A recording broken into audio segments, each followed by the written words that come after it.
Hey everybody, welcome back to Ryan Makes Sense. Today we are looking at Papa John's Pizza, ticker symbol PZZA. We're going to look at my projection calculator to see if the stock is worth 42 bucks. We're going to see if institutions and hedge funds believe if this is undervalued or overvalued, see if they're buying the boat or dumping the ship. We're going to do some advanced charting as well on Le Think a Swim. And my future self is happy that my past self charted this out. We'll go ahead and rechart it and see if we can find a potential bottom for this stock. And we're going to go ahead and hit the subscribe button and jump on in. So very clearly we can see, actually my head is in the way, so not very clearly. I'll just be like this. We can see this is in a descending triangle. This is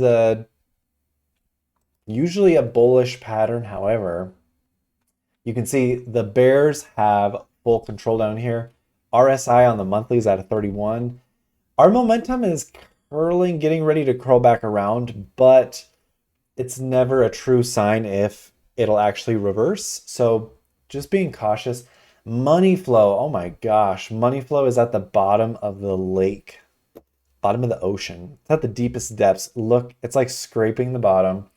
Our relative momentum indicator is also below sea level, bottom of the ocean. So that's insane. Looking at our sales, looks like kind of plateauing here. EPS up and to the right, that's what we like to see. Shares outstanding, 32 million. Not too much of a huge difference compared to 2019 to 2023. Let's see what else. They offer a 5% dividend at these prices, which is crazy. They are profitable. The forward PE is kind of in our sweet spot at a 15.3. EPS over the past 5 years is 100%. And sales over the past 5 years, 5%. So this company is resilient. Gross margins, 16.96%. Not really high growth property. Why I keep saying property or project? Company. And we can see their quick ratio is at a 0.66, meaning if they close their doors tomorrow for good, they would not be able to pay back all of their debts, loans, margins. So let's open my calculator and see what in the world we can find out about Papa John's in terms of a stock price projection. So they have a market cap of only 1,400,000,000. They do have income of 74,360,000 and sales of 2,120,000,000. Fantastic. Let's go look at their cash and their debt. Balance sheet. Okay. They have 27 million in cash. That's the lowest cash they've had since at least the second quarter of 2022. Don't know why. 27,770,000. The debt is at 928,840,000. Yep, that's correct. Okay. Really quickly, total assets 847 million, total liabilities 1.2 billion. That's bankruptcy levels. And I don't throw that around normally, but when you have when your liabilities are over your assets, when there's more liabilities than assets, typically that spells bankruptcy. We do have the CEO purchasing $100,000 worth at 52. Ouch. Laurette did sell out 2,800 after getting stock options, so no real red flags down here other than liabilities are higher than assets, meaning it's not good. It doesn't really disqualify us at the moment. What they need to do, they need to cut this dividend. They need to cut the dividend and put that money into the business because they just need to build up their assets, pay off that debt. Come on, man. Okay. we're going to take this now and divide it by our shares outstanding, which is 32,970,000. That brings us to a stock price of $81.69. We have $62 from analysts over here. 75 was a target at one point, 95, 71, 95, 77. So, yeah. I do want to check, I forgot to check down here really quick. I want to see what their sales are looking like so far. So Q1 they did 513 million this year. Last year they did 527 million. So they were down about 14 million year over year. That sucks. Did they release?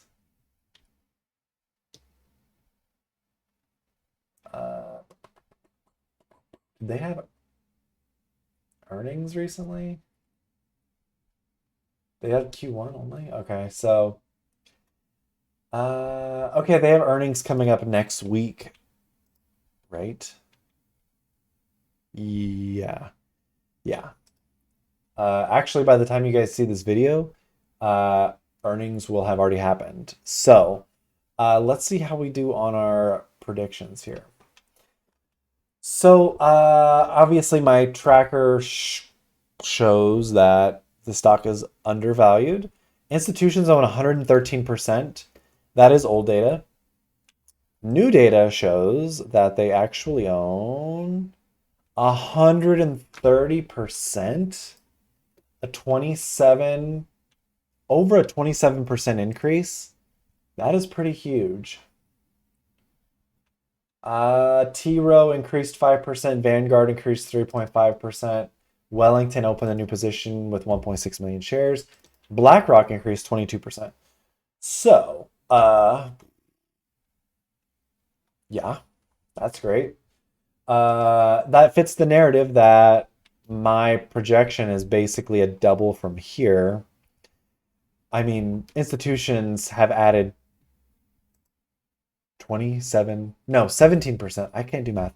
17%. So institutions are purchasing quite a bit. Not 27%, 17%. So that is fantastic. Where am I adding this one? I've been adding this one on my Robinhood account challenge. I need to add more because I think this pattern, the stock is ready for a move up. And I only say that because it's been battered and beaten for 2 years now, almost 2 years. So let's see what we got here. So what I'm going to do here is I'm going to establish level of confidence. I'm going to go from the lowest point of the cycle to the highest point of the cycle and see if these Fibonacci arcs are being respected by these candles. And if they are, it gives me a couple items to note.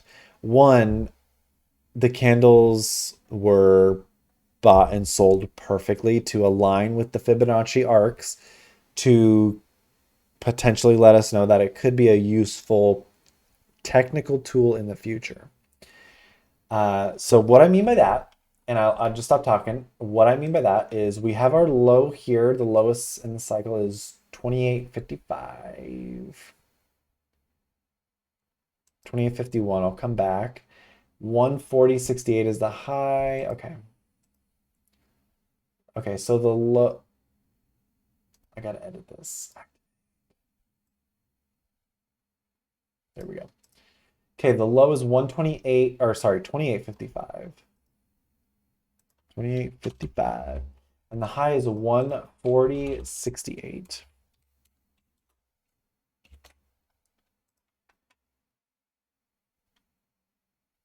Okay.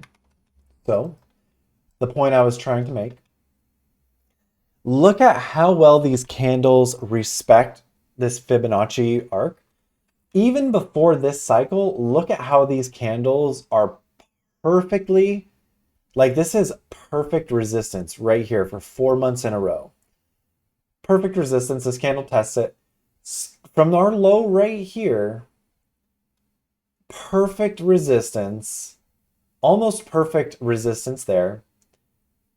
Follow up, perfect resistance right here, perfect resistance, falls down, perfect resistance, perfect resistance, perfect resistance, perfect support, perfect, almost perfect resistance, almost perfect resistance, support, perfect resistance there, tests the support, perfect resistance, tests the resistance right there, falls through, resistance, resistance, resistance.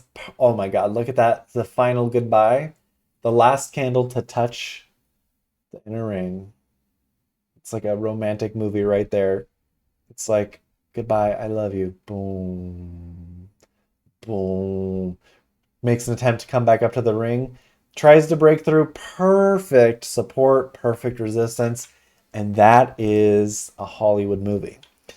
Now, what that tells us is these Fibonacci arcs can be trusted on the way down.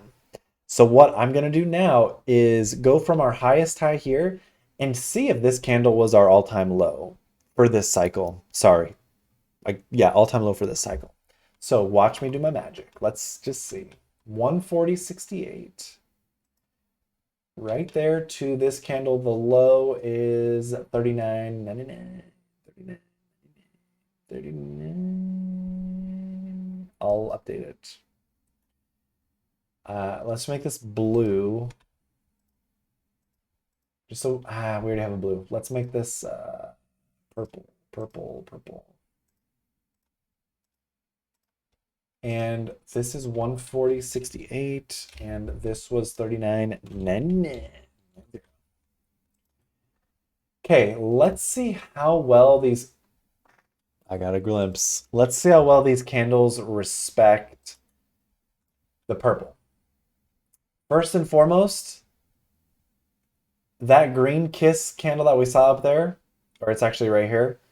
Look at perfect resistance, almost perfect support, perfect support, almost perfect resistance, nice support, test resistance. It doesn't quite break through fully, perfect resistance, almost perfect support, perfect resistance, tests this inner ring here, almost perfect resistance. I think this candle, this low of 39.90, could be our low. And I'm sorry for all this. And I say that because these candles are respecting the heck out of the Fibonacci arcs on the downside. So we'll leave it at that, but I've noticed I have these other Fibonacci cycle brackets right here. These aren't Fibonacci, sorry. These are cycle brackets, they're not Fibonacci. So what these mean, let's just kind of look at a bigger picture.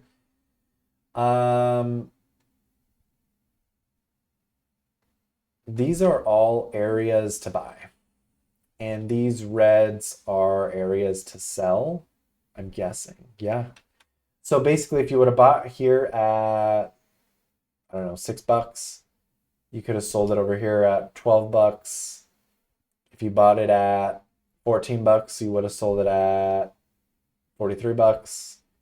If you bought it at $57, you would sell it at $140, and so on. And now you can see right here for this cycle bracket, they land perfectly on each other. So do you buy and sell? I don't know. 2028, 2029. So we'll see what happens, but I think potential reversal here. That's just my opinion.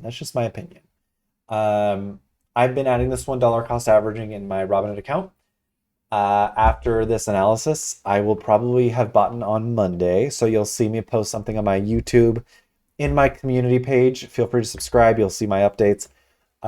You'll probably see me buying probably $5-10 of this. I've been doing those kind of purchases for a few months now. So I've got a decent average, and I'm honestly excited to see what happens with this company. They got a new CEO.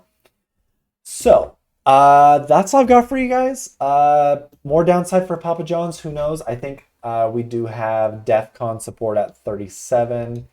So we'll see. Anyway, thank you so much. Consider subscribing, leave a comment, give me a thumbs up or a thumbs down. Really appreciate it. And I hope you take care.